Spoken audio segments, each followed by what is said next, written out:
Pada tahun 2023, jumlah investor pasar modal di Indonesia mencapai 11,58 juta dengan indeks literasi keuangan 49,68% dan indeks inklusi keuangan 85,10%.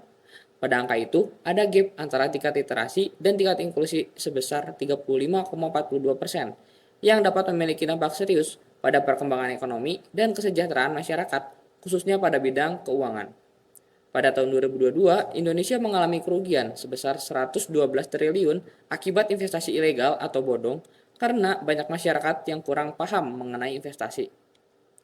Kami mencari informasi fakta tambahan dari 3 orang terdekat yang belum pernah melakukan investasi sama sekali.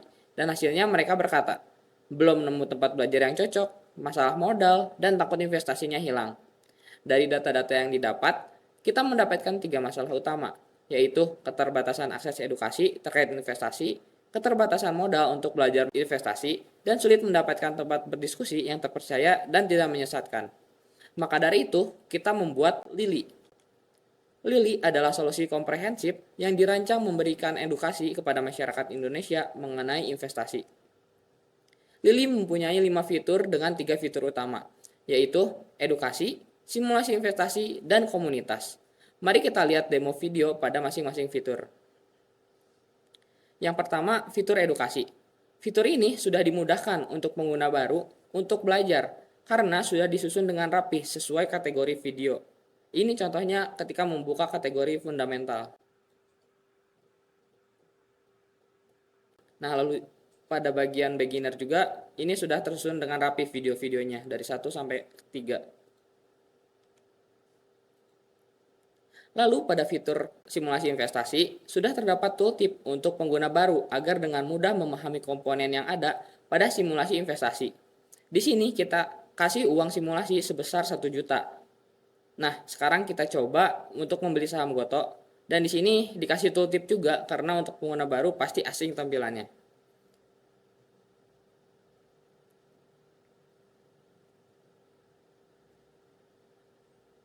Nah, di sini kita akan mencoba membeli 50% dari total aset simulasi, yang berarti ada 500.000.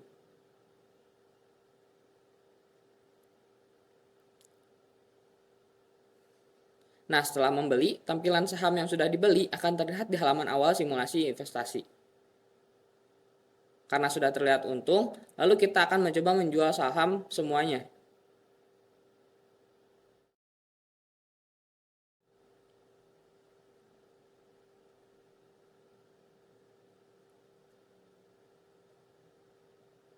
Dan hasilnya, uang simulasinya akan bertambah.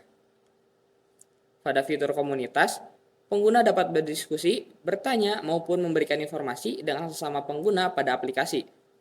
Di sini kita coba like, lalu kita mencoba untuk melakukan komentar pada postingan.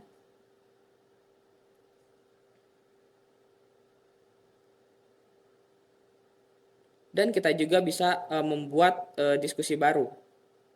Tetapi akan ada peringatan jika saat membuat diskusi ada kalimat melanggar. Dan kita harus merubah kalimat itu agar tidak dikasih peringatan lagi. Nah, sekarang kita coba buat diskusi yang tidak ada kalimat yang melanggar. Seperti itu. Lalu, uniqueness pada aplikasi kita, yang pertama ada real-time data market, yang dimana pada fitur simulasi investasi, data market kita diambil langsung dari data asli, sehingga user merasakan simulasi yang asli.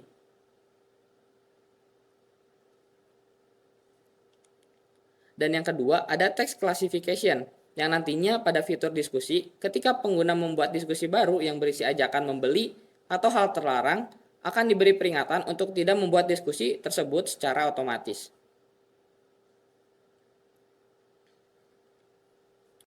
Untuk melakukan usability testing, kita menggunakan Figma, Maze, dan Google Form kepada 5 partisipan yang berbeda. Hasil dari testing menggunakan Maze terlihat bahwa aplikasi ini sudah cukup ramah untuk digunakan, karena sukses completion rate-nya itu berada di atas 80%.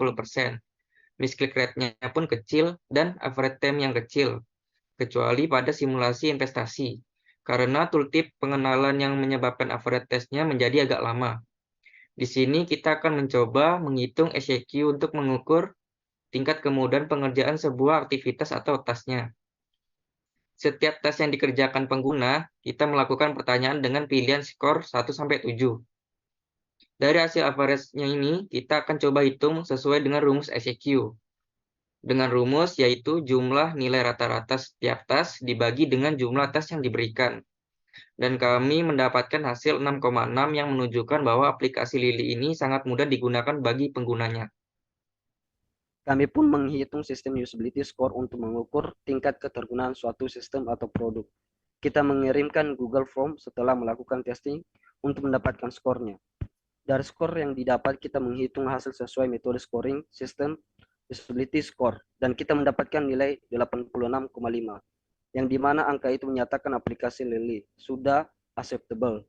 Dari testing itu, kita mengumpulkan user feedback, lalu memilih ketiga feedback ini, yang katanya menyarankan tambahkan progres, lalu tambahkan saham lebih banyak, dan buat rekomendasi ketika pencarian. Dan kita mencoba merespon feedback tersebut dengan mencoba membuat sedikit desain untuk memperbaiki atau menambahkan fitur pada aplikasi. Untuk fitur belajar investasi, menambahkan komponen yang dapat melihat progres menonton video pada kategori. Untuk fitur simulasi investasi, karena menambahkan saham yang lebih banyak, kita menambahkan komponen kategori saham agar mudah mencari sahamnya. Untuk fitur diskusi, kita menambahkan rekomendasi pencarian yang sedang trending ketika akan menggunakan fitur pencarian. Kami dari kelompok 17 dengan Aryo, Fajar, dan Kenny, Lily, Learn Investment Friendly.